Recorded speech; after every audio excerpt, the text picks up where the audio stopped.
하나님 말씀 증거하겠습니다. 제자리에 선 모습이 아름답습니다. 1792년 8월 10일 프랑스 시민들은요, 루이 16세가 있는 튤리비 궁전을 공격하기 시작합니다. 부패한 왕정 때문에 분노한 시민들은 시민군을 조직하여 왕궁으로 쳐들어갑니다. 그런데 그 당시 루이 16세를 지키는 사람은 아무도 없었습니다. 왕의 근위대조차도 다 도망가 버렸고요. 정작 끝까지 궁전을 지킨 사람들은 786명의 스위스 용병들 뿐이었습니다. 스위스 용병은요, 시민군이 쳐들어왔을 때 끝까지 그 자리를 지켰습니다. 그래서 시민군들이 이야기를 해요. 이제 이 나라는 끝이 났다. 이제 왕정은 끝이 났다. 무의미한 피를 흘리지 않았으면 좋겠다. 여러분들은 여러분들의 나라로 편안히 돌아가시면 된다. 굳이 이렇게 방어에 신경 쓸 필요가 없다. 그러나 786명의 용병들은요, 모두 왕을 호위하고 왕궁을 지키는 그 자리를 지켰습니다. 그리고 그곳에서 시민군과 싸우다가 죽음을 맞이합니다. 그렇게 해서 스위스 용병들은요, 신의의 상징, 믿을 만한 사람, 그런 이름으로 알려지기 시작했습니다. 우리가 한번 용병으로 계약했으면 어떠한 경우도 그거는 지키겠다라는 거죠. 그 이후에 스위스는 거짓말하지 않는다. 스위스 사람들에게는 신뢰와 약속이 있다. 국가 브랜드를 만들어냈습니다. 지금도 교황을 지키는 바티칸의 군의병들은요, 전부 스위스 용병들로만 구성되어 있습니다. 그들은 목숨을 버리면서까지 자리를 지켰습니다. 그 이야기는 미담이 되어서 200년이 흐른 지금까지도 우리가 그 이야기를 알고 있는 겁니다. 특별한 이야기가 되었습니다. 아름다운 이야기가 되었습니다. 자리를 지키는 모습, 아름다운 모습입니다. 우리가 가시나무라는 노래로 잘 알고 있는 시인과 촌장은 풍경이라는 노래에서요, 이렇게 노래합니다. 세상 풍경 중에서 제일 아름다운 풍경, 모든 것들이 제자리로 돌아가는 풍경. 다음 가사가 이렇게 됩니다. 세상 풍경 중에서 제일 아름다운 풍경, 모든 것들이 제자리로 돌아가는 풍경. 다음 가사는 우 풍경. 그리고 마지막 가사가요, 세상 풍경 중에서 제일 아름다운 풍경, 모든 것들이 제자리로 돌아가는 풍경. 이 노래 전부예요. 제자리를 지키는 모습이 아름답다라고 이야기하는 거죠. 아름다운 돌산도요, 그 자리에 있으니까 아름다운 거예요. 그 돌산이 우리 집 앞에 있으면요, 아름다움이 아니라 그건 장애물입니다. 힘든 거예요. 산과 나무와 돌은 그 자리에 있으니까 아름다운 풍경이 됩니다. 모든 것은 있어야 할 자리에 있어야 가치가 드러납니다. 가끔은 목회자들이 안 좋은 일이 뉴스에 오르내리는 경우가 있습니다. 횡령 문제, 성적인 문제, 전부 목회자들이 자기 자리를 지키지 못해서 생긴 일입니다. 목회자들은 거룩의 자리를 지켜야 합니다. 그런데 그 자리를 못 지킨 거죠. 문제가 터진 그 자리는 목회자들이 있어야 될 자리가 아닙니다.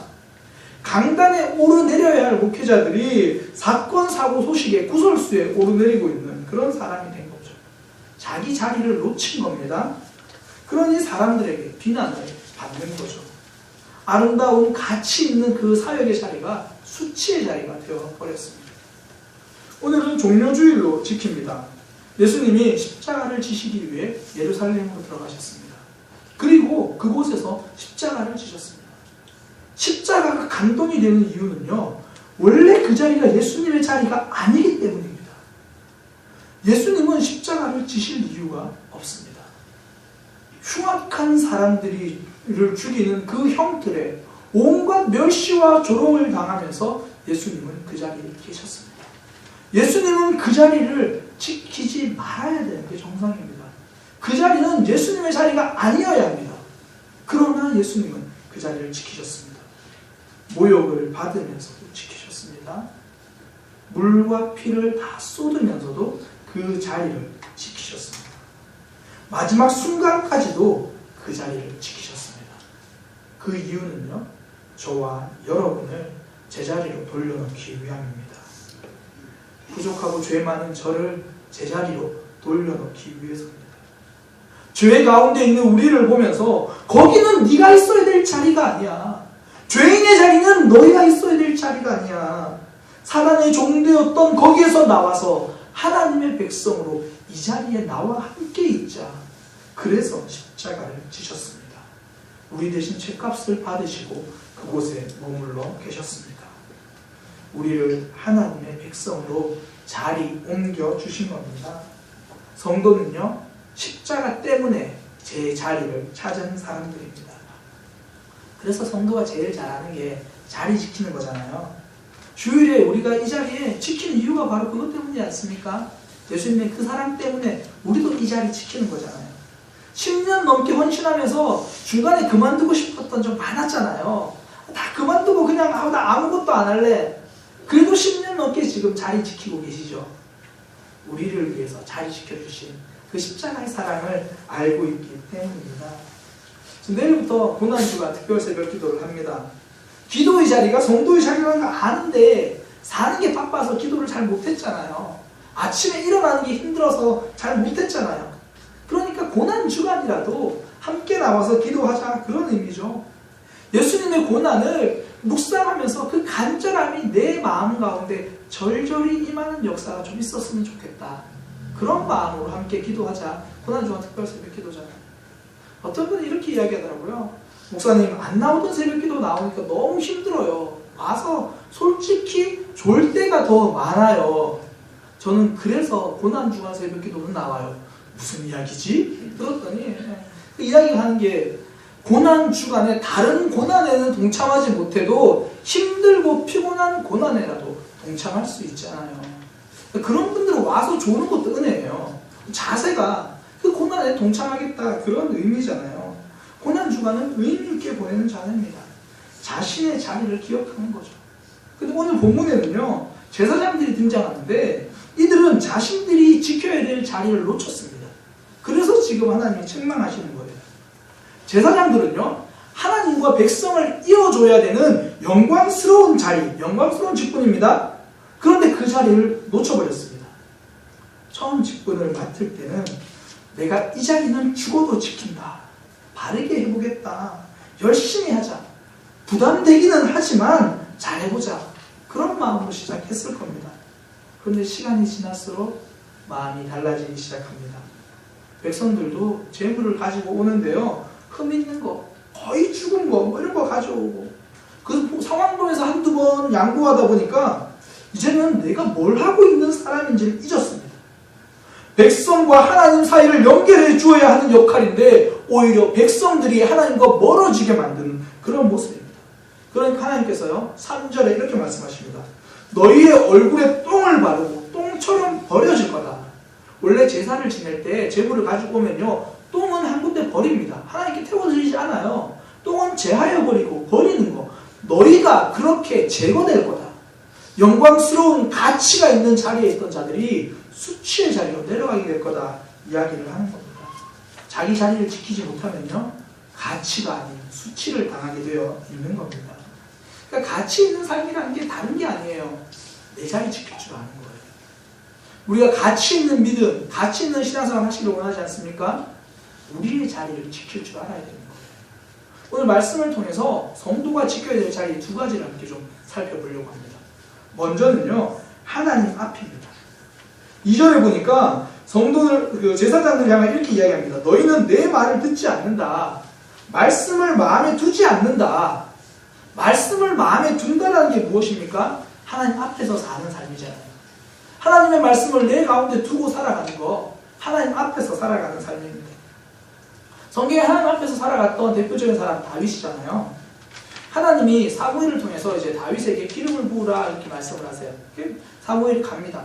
가서 사울의 형들, 다윗의 형들을 보니까 괜찮은 사람 같아요. 기름을 부으려고 해요. 그러니까 하나님이 이렇게 말씀하시죠. 사람은 겉모습을 본다. 그러나 나는 중심을 본다. 그 사람들은 아니다. 나중에 다윗을 불러다가 이렇게 기름을 붓습니다. 제가 생각하기에는요, 사무엘이 다윗에게 이야기 해줬을 것 같아요. 하나님은 겉모습 보지 않는다. 중심을 보신다. 다윗은 이 말을 평생에 담아두고 살았던 사람이지 않습니까? 그러니까 그는 사람은 의식하지 않고요, 하나님 의식하며 살았습니다. 마음에 말씀을 담아두니까 하나님 앞에서 살아갈 수 있었다는 거죠. 근데 오늘 본문에 보니까 제사장은 하나님의 말씀을 마음에 담아두지 않는다. 그렇게 이야기합니다. 제사장인데요. 왜 말씀을 몰랐을까요? 누구보다 잘 알았겠죠. 하나님의 뜻이 무엇인지 모를 리 없습니다. 그런데 그 말씀이 내 마음에 담겨있지 않는 겁니다. 들리는 말씀이 담겨있는 것이 아니라 보이는 현실만 마음속에 담겨있는 겁니다. 제사장이면서도 하나님 앞에 서지 않습니다. 원래 있어야 할 제자리를 놓쳐버렸습니다. 여전히 환경 보고, 여전히 상황 보고, 말씀이 담겨야 할 자리에 그 내 마음 가운데 염려가 담겨 있습니다. 걱정이 담겨 있습니다. 그 모습만 담아서 근심과 욕심, 성공만 담아두고 살고 있다는 거죠. 사람은요, 이 마음에 담아두는 게 자신입니다. 다른 사람 미워하는 사람들 있잖아요. 왜냐하면 자꾸 밉다 얘기를 내 마음속에 담아둬서 그래요. 내 마음속에 미움을 담아두니까 나도 모르게 미워하게 되어 있는 거죠. 성도들은 분리수거를 잘해야 됩니다. 담아두어야 될 말을 담아두고요. 버려야 될 것은 꽁꽁 쓰레기 봉투 담아서 버려야 돼요. 나는 너를 사랑한다. 하나님 말씀 가슴에 담아두시기 바랍니다. 네가 하는 게 그렇지 뭐. 너 제대로 하는 게 뭐 있냐. 그런 이야기는 분리수거에서 버리는 거예요. 분리수거 성공하면 믿음의 삶 살아가는 겁니다. 예수님은 이 땅에 살아가실 때 늘 사랑을 실천하셨잖아요. 늘 사랑으로 살아가셨잖아요. 예수님이 공생에 시작하시는 그 처음 시작에 침례 받으실 때요. 하나님이 이렇게 말씀해 주십니다. 너는 내 사랑하는 자다. 내가 너를 기뻐한다. 내가 너를 사랑한다. 그 말씀 마음속에 담고 사역하신 겁니다. 상자 속에 뭐가 담겼는지 궁금하잖아요? 그럼 뚜껑을 열어보면 돼요. 사람의 마음속에 뭐가 담겼는지 궁금하잖아요? 그러면 삶을 보면 돼요. 뭐가 들었는지는 삶을 보면 다 나오게 되어 있습니다. 신앙은 행동입니다. 그래서 마태복음 7장 20절에 그러므로 그들의 열매로 그들을 알리라. 내 속에 하나님의 말씀이 담겨 있으면 행동이라는 열매로 드러나게 되어 있습니다. 그 독일의 신학자인데요. 이 반나치, 그러니까 나치에 반대하는 마틴 뉴밀러라는 이 신학자가 독일 폐만 이후에 발표한 자신의 참회록에다가 그날이 왔다라는 글을 썼습니다. 그날이 왔다. 그 내용이 이렇습니다. 나치, 그들은 제일 먼저 공산주의자들을 잡아갔지만 나는 공산주의자가 아니므로 침묵했다. 그리고 그들은 유대인들을 잡아갔지만 나는 유대인들이 아니므로 침묵했다. 그리고 그들은 노동조합원들을 잡아갔지만 나는 노동조합원이 아니므로 침묵했다.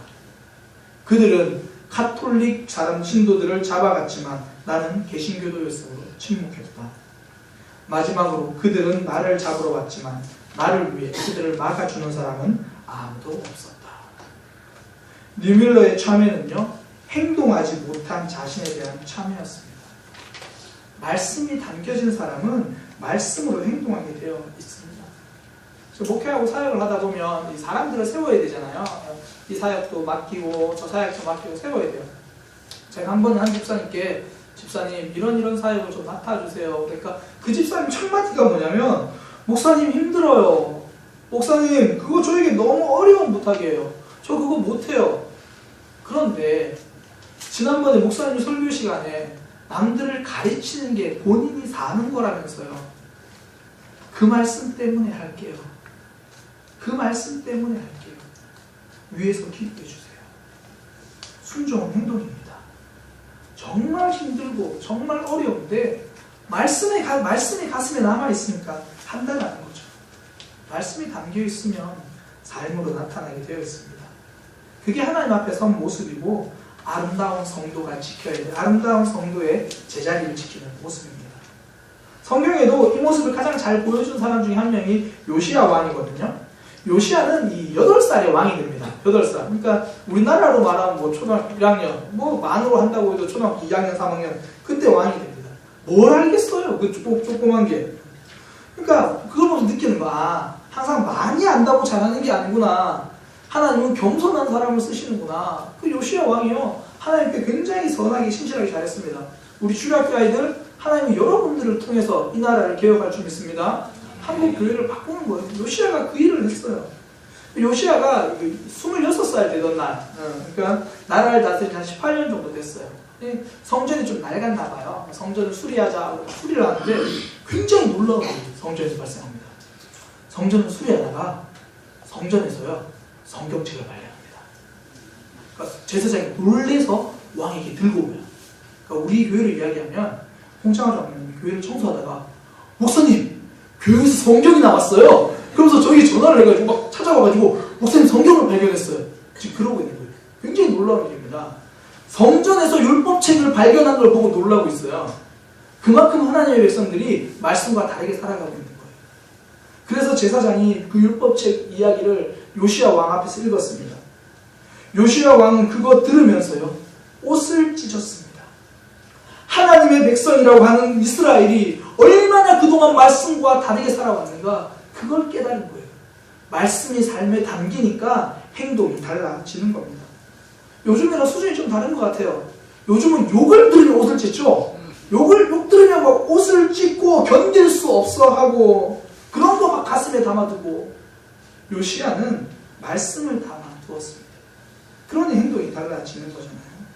오늘 하나님이 제사장들에게 요구하시는 것도 말씀을 담아두고 살아라. 말씀대로 살아라. 그 말이죠. 하나님 앞에서 서서 행동하라 그 얘기입니다. 저는 우리 모두가 하나님 앞에서 행동하는 말씀을 담아두며 살아가는 믿음의 백성 되시기를 소망합니다.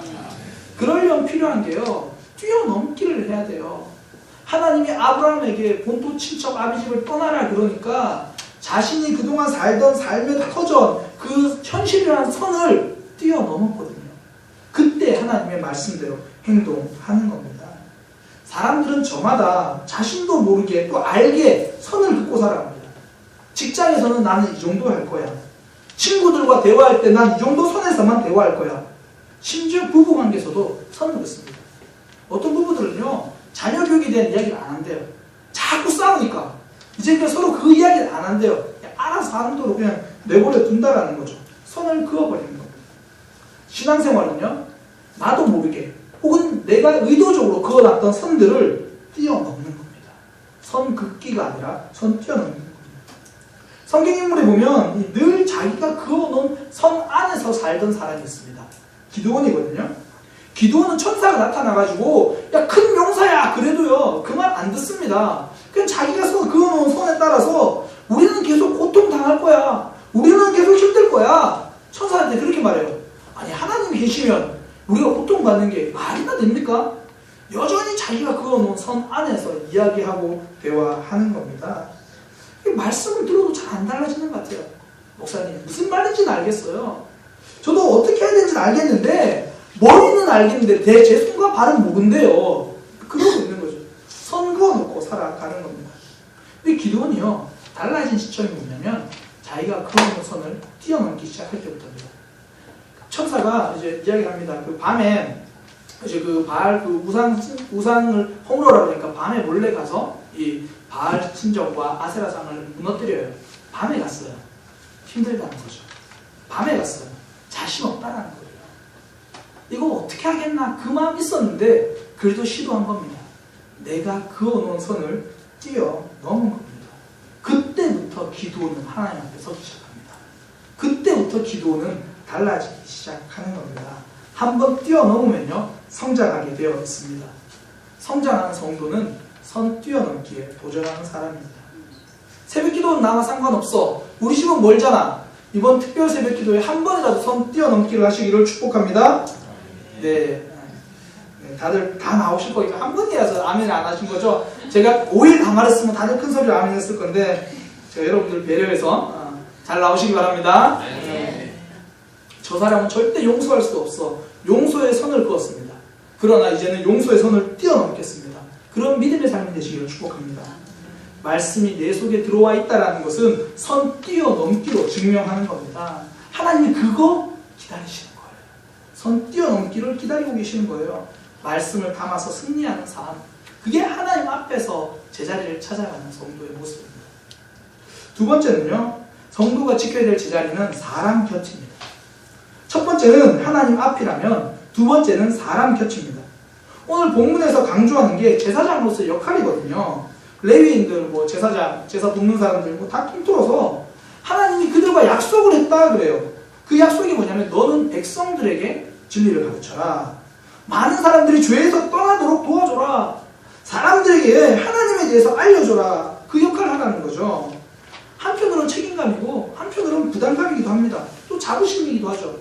내가 그 일을 한다. 성도는요, 하나님 앞에 선 사람이기도 하지만 사람 곁에서 도와주는 사람입니다. 사람 곁에 설 수 있어야 되죠. 사람 곁에 서서 도와준다. 한마디로 영향력이죠. 영향력.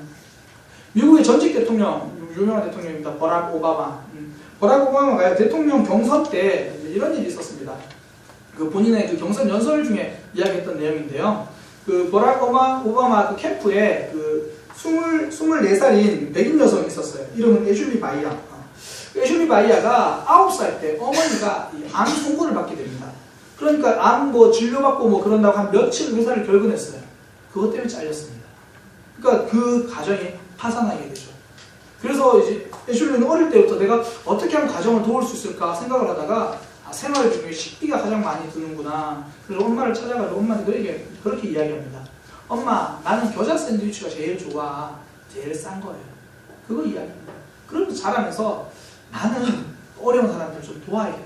좀 그들을 섬겨야겠다. 그러면서 이 흑인 공동체를 만들어서 흑인 공동체를 섬기고 도와주고 좀 그런 일을 했어요. 그러면서 이제 버락 오바마의 캠프에 동참한 겁니다. 이런 부당한 일들을 해결할 수 있는 저의 꿈이 그 버락 오바마가 대통령이 되는 겁니다. 그래서 저는 대통령을 선택했습니다. 경선 때 이야기를 한 거예요.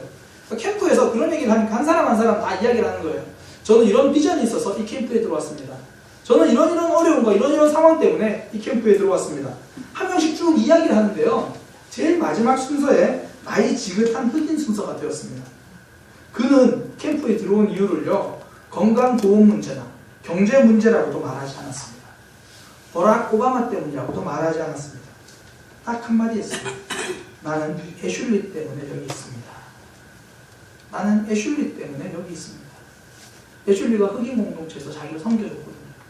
다른 건 몰라도 애슐리가 가는 곳이니까 저 그냥 같이 왔습니다.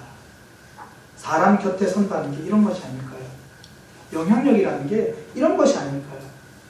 하나님은 당신을 사랑하십니다. 분명히 이 말입니다. 그러나 이 말은 입술과 혀로 전달되는 것이 아닙니다. 손과 발로 전달되는 겁니다. 이것이 영향력입니다. 제사장들은 제사장답게 영향력 있는 삶을 살아라. 사람들 곁에 서야 된다. 하나님이 그걸 요구하시는 거죠. 남들은 다 쉬는 일요일에 우리는 주일이라고 부르면서 이렇게 모여 예배한 이유가 무엇입니까? 내 몸도 피곤한데 헌신, 충성, 봉사하는 이유가 무엇입니까? 예수님은 십자가를 지고 우리 곁에 서 주셨기 때문입니다. 예수님의 십자가는요, 하나님 앞에서 지신 십자가이기도 하지만 우리 곁에 서 주신 겁니다. 하나님의 뜻을 담아서 우리를 살리려고 십자가를 지셨습니다. 그러니까 저와 여러분은요, 십자가에 빛이 있는 사람이에요. 그 빚진 자입니다. 그래서 성도는 힘들어도 다른 사람 곁에 서서 영향력을 주는 사람이죠. 다른 사람을 세워주는 사람입니다. 우리나라에서 가장 영향력 있는 법, 그런 거 헌법이잖아요. 요즘 이제 헌법 때문에 굉장히 말이 많은데, 기도 부탁입니다. 정쟁과 살이 사욕이 아니라 국민을 위한 그런 헌법이 세워지기 위해서 기도를 해주시기 바랍니다.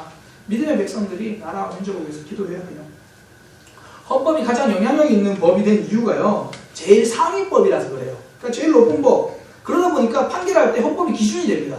그러니까 헌법이 기준이 되니까 모든 데 영향을 미치는 거예요. 영향력 있는 사람은 기준이 분명한 사람이에요. 기준이 분명한 사람에게서 영향력이 나와요. 오늘 많은 그리스도인들이 영향력을 잃어버린 이유가 기준을 잃어버렸기 때문입니다. 제사장들이요, 율법에 기준이 있어야 되는데 그걸 못한 거예요. 6절에 보니까 입에는 진리의 법이 있어야 했습니다. 입술에는 불의함이 없어야 했습니다. 하나님과 그렇게 약속을 맺었거든요. 그런데 그 기준을 잊어버렸습니다. 그 언약을 깨뜨려버렸습니다. 백성들이 찾아와가지고 하소연하고 어느 순간 그 하소연이 기준이 되어버렸습니다. 이번에는 사정이 어려우니까 대충 제사 드리자. 남들 다 그렇게 하는데 우리도 그렇게 하자. 내 기준이 무너지니까 더 이상 영향력이 사라집니다. 가정에서 교육할 때도 그런 거 있잖아요. 엄마와 아빠가 기준이 같아야 되잖아요. 엄마는 스마트폰 하지 마. 아빠는 에이 할 수도 있지 그냥 줘. 그러면 부모님의 말에 영향력이 사라지는 거예요. 기준이 분명해야 됩니다. 그래서 사단이 하는 게 뭐냐면 성도에게 자꾸 기준 없이 살게 만드는 거예요. 거룩함이 목표가 아니라 편안함이 목표다. 기준은 세상과 똑같이 살아라. 그렇게 이야기를 하는 겁니다. 기준이 서야 영향력이 있는 그 삶을 살게 된다라는 거죠. 그 영향력, 이렇게 사는 거. 교회에서 근데 영향력에 대해서 이야기하면 제일 먼저 드는 생각이 나도 그러고 싶어 이거보다 부담스러워 그런 생각이 들어요. 세상 가운데 영향력 있게 사는 거 너무 힘들어, 부담스러워, 삶으로 전도하는 게 더 어려운 것 같아, 뭐 그렇게 이야기해요. 제가 그 청소년 사역을 하고 마무리하면서 제자들에게 했던 이야기가 하나 있습니다. 마지막 예배 설교 다 하고 따로 이제 만나는 기회가 있었는데요. 그때 이런 이야기 했습니다. 나중에 10년, 20년이 지나서 너희가 박명수 목사에게 말씀을 배우고 신앙을 배웠다라는 것을 숨겨야 될 만한 일은 하지 않겠다. 끝까지 너희들에게 부끄럽지 않은 사람, 자랑스러운 건 모르겠지만 최소한 부끄럽지 않은 사람이 되기 위해서 그렇게 사역을 하겠다. 끝까지 영향이 있는 사람이 되겠다라는 그 이야기죠. 그건요, 그들을 위한 약속이 아닙니다. 저를 위한 약속입니다. 그 부담감이 저를 지켜주는 겁니다. 신앙은요, 부담감을 가지고 사는 거예요. 그 부담감이 안전벨트가 되어서 죄에서 끌어주고요, 죄로 빠져가는 우리에게 줄이 되어서 빠져나올 수 있도록 도와주는 겁니다. 내가 다른 사람 곁에서 영향력 있는 삶이 살겠다. 이게 우리를 살려주는 거예요. 우리는 영향력 있는 삶이 되었으면 좋겠습니다. 그러기 위해서 필요한 게 사람들이 자꾸 영향력을요, 저울에 올라가서 재려고 그래요. 내가 얼마나 무게감 있게 사는가, 내가 얼마나 힘이 있는가, 그걸 보려고 해요. 영향력은요, 저울에서 바라보는 게 아닙니다. 거울 앞에서 비춰보는 겁니다. 내가 얼마나 깨끗하게 살아가는가, 그것이 영향력을 보여준다는 겁니다. 아침에 출근할 때요, 화장대 앞에서 말씀의 거울로 한번 비춰보시기 바랍니다. 그러면서 오늘도 말씀대로 살겠다. 퇴근하시고 나서요, 욕실에서 회개의 거울로 나를 한번 비춰보면서 나에게 묻은 때를 닦고 그렇게 살아가시길 바랍니다. 그러면 영향력 있는 삶이 되는 거예요. 이제 우리가 특별 새벽기도 한 주간 하잖아요. 새벽기도가 좋은 게 아침에 말씀으로 나를 비춰볼 수 있는 거거든요. 목사님 저 특별 새벽기도 못 와요. 너무 집 멀어요. 그러면 주일날 말씀 영상 녹화된 거 밴드에 올라가잖아요. 아침에 매일 말씀 들으세요. 출근할 때 차에서 지하철로 들으세요. 어차피 그거 아니도 폰 다 보고 있더라고요. 그러니까 그때 그거 보고 계세요. 그거 보면서 말씀으로 내 속을 채우는 거예요. 그리고 저녁 하루가 마무리될 때 회개의 거울에 나를 비춰보는 거예요. 그러면 영향력 있는 삶이 되는 겁니다. 믿음은 들음에서 나기 때문입니다. 말씀의 거울로 비춰보시기 바랍니다. 요즘 뉴스를 들어보면 하나같이 자기 자리를 잃어버렸다는 얘기뿐입니다. 부모가 부모 자리를 잃어버렸습니다. 자녀가 자녀의 길을 포기해버렸습니다. 가장 아름다운 모습은 자리를 지키는 모습인데 세상 모든 뉴스는 자리를 잃어버렸다는 것뿐입니다. 우리 예수님은요, 힘들어도 십자가라는 자리를 피하지 않으셨습니다. 저와 여러분도 한 주간 자리를 지키는 믿음의 백성 되기를 소망합니다. 하나님 앞입니다. 사람 곁입니다. 우리가 굉장히 잘 아는 그 철학자인데요, 소크라테스. 이 사람은 자기 신념을 굽히지 않고 살아가다 결국 다른 사람들에게 모함을 당해서 독을 먹고 죽게 됩니다. 그가 독약을 먹고 죽게 되는 그날 가장 아끼던 제자 플라톤은 정작 그 자리에 함께하지 않았습니다. 그 모든 사람들이 플라톤을 비난하기 시작했습니다. 플라톤을 파문해야 된다고 그렇게 말했습니다. 스승 소크라테스가 얼마나 아꼈는데 플라톤은 그때 무엇을 했는가? 플라톤은 이후에 자신이 쓴 책 파이돈에서 스승이 죽던 그 자리를 지키지 못한 이유를 이렇게 한 문장으로 남깁니다. 플라톤은 그날 아팠다. 그가 아팠던 것은 몸은 아니었던 것 같습니다. 아마 마음이 아팠던 것 같습니다. 스승이 죽게 되는 그 순간 아무것도 할 수 없는 자기 자신, 그 마음이 너무 아파서 그 자리를 지키지 못했던 것 같습니다. 그런데 제가 그 짧은 한 문장을 보면서요, 그가 굉장한 후회 속에 있구나 생각이 들었습니다. 그 어떤 변명도 하지 못한 채 플라톤은 그날 아팠다. 힘들어도 그 자리를 지킬 걸. 아마 그런 후회를 하고 살았던 것 같습니다. 플라톤은 그 스승의 죽음을 지키지 못했습니다.